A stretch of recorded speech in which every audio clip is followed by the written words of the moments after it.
Hi ரோக்லே, ஹாப்பியா போயிட்டு இருக்கா சண்டே. இன்னைக்கு லேயர் கட்டிங் சொல்லி கொடுத்தேன் கிளைண்ட். அது நிறைய வீடியோ எடுக்கல, கிளாஸ் மட்டும் கரெக்டா எடுத்தோம். இது சரண்யாவோட முடிதான்.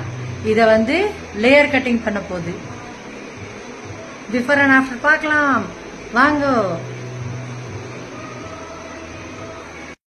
உறவுகளே, சரண்யாவை பாருங்க, செம மாடலா மாத்தியாச்சு. நல்லா இருக்கா?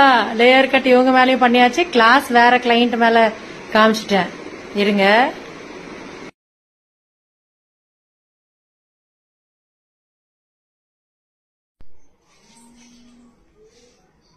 நல்லா இருக்கா? பிஃபோர் அண்ட் ஆஃப்டர் அப்படியே அவங்க ஹஸ்பண்டுக்கே அடையாளம் தெரியாம போயிரும் இன்னைக்கு.